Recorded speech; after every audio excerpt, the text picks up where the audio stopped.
Have to is a topic of discussion among many of the students and sometimes even among scholars as well. But what is the basic reason behind discussion behind such phrase? Actually, many of the people believe that have to is a modal auxiliary verb. Then some people think that it is a principal verb. So actually have to is neither a modal auxiliary verb nor an auxiliary verb. In fact, it is not a helping verb or auxiliary verb.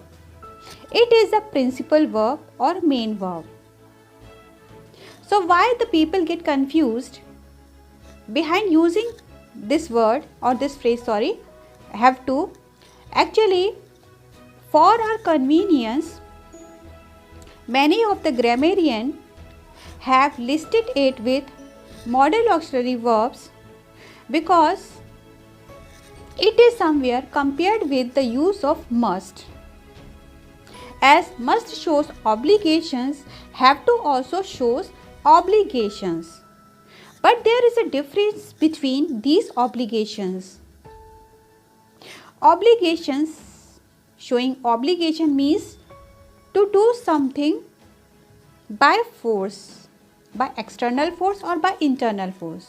Okay, कोई भी काम जब भी हमें मजबूरी में करना पड़ता है यानी करना ही होता है, ठीक है, या फिर करना ही चाहिए, जब इसकी बात होती है तो हम हैव टू का और मस्ट का यूज़ करते हैं.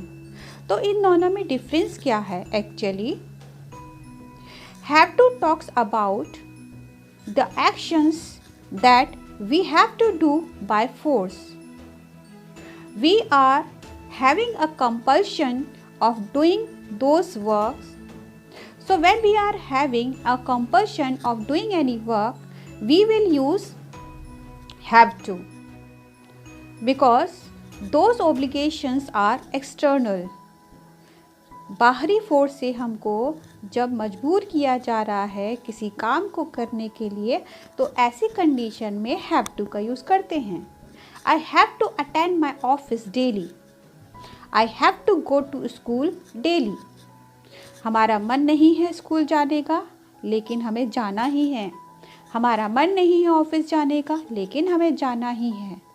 लेकिन जब हम बोल रहे हैं we must always speak the truth, we must always speak the truth, तो यहाँ पर हमारी कोई मजबूरी नहीं है. एक तरह से यहाँ पर एक ऑब्लिगेशन है, लेकिन एक ऑब्लिगेशन एक सलाह के रूप में है ना. तो हमें कोई फोर्स नहीं कर रहा है, ये हमारी इंटरनल, हमारी जो आंतरिक इच्छा है, हम उस बात को फॉलो करें या नहीं करें. We must never tell a lie. Okay, तो ये हमारी इच्छा है कि उस बात को हम फॉलो करें या ना करें. लेकिन हैव टू हमें मजबूर करता है किसी भी काम को करने के लिए.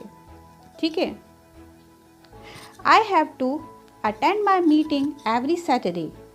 ओके, तो यहाँ पर क्या है? फोर्स है. Okay, so whenever we have to do any work by an external force, we will use have to. Okay, these are called impersonal obligations. Okay, but when we have to or we are doing any work by our own wish, okay, then we will use must. Okay, तो ये एक difference है have to का और must का, और इसी वजह से कंफ्यूजन रहता है कि ये है जो हैव टू है उसे हम मॉडल ऑक्सिलरी में काउंट करें या फिर उसको प्रिंसिपल वर्ब में काउंट करें. लेकिन हैव टू जो है वो एक्चुअली में मेन वर्ब ही है, प्रिंसिपल वर्ब ही है. Example, for example, you do not have to visit my home today. I myself will come to visit you.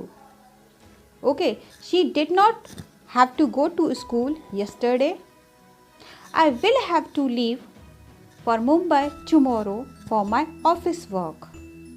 Okay, तो यहाँ पर हम देखते हैं हैव टू का जो यूज़ है हम नॉर्मली किसके साथ कर रहे हैं?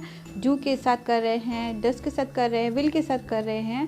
ठीक है। तो यहाँ पर नॉर्मली डू, डिड, डज जो कि हमारे हेल्पिंग वर्ब होते हैं, उनके साथ हमेशा हम मेन वर्ब का ही यूज़ करते हैं, ठीक है।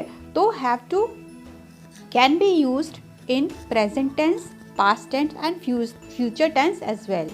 I have to go to school daily, I had to go to school yesterday, I will have to go to school tomorrow. Okay तो यहाँ पर जब हम बोल रहे हैं I have to go to school, तो सब्जेक्ट के साथ हमने have to का यूज़ किया है, तो इस बात से हमें कंफ्यूज नहीं होना है कि have to यहाँ पर मॉडल वर्ब है। have to अपने आप में एक फ्रेज़ है, एक नॉर्मल जैसे एक एक्शन होता है, just like I go to school. तो आई यानी सब्जेक्ट के सामने हमने किसका यूज़ किया, गो, यानी कि V1 का यूज़ किया। ठीक इसी तरह से यहाँ पर हैव टू क्या है, एक V1 है, first form of the verb है, ठीक है, जो कि सब्जेक्ट के बाद काम कर रहा है, यह मॉडल वर्ब नहीं है, ठीक है। मुझे रोज़ स्कूल जाना पड़ता है, लाइक मैं स्कूल रोज़ जाता हूँ, मैं रोज़ स्कूल जाता हूँ। आई गो टू स्कूल, मुझे रोज़ स्कूल जाना पड़ता है। I have to go to school, मुझे कल स्कूल जाना पड़ा, subject V2, okay. I had to go to school same as I went to school yesterday, कल मैं स्कूल गया, ठीक है, सब्जेक्ट V2, ठीक है। इसी तरीके से I had to go to school yesterday, कल मुझे स्कूल जाना पड़ा। Future tense I will go to school और I will have to go to school.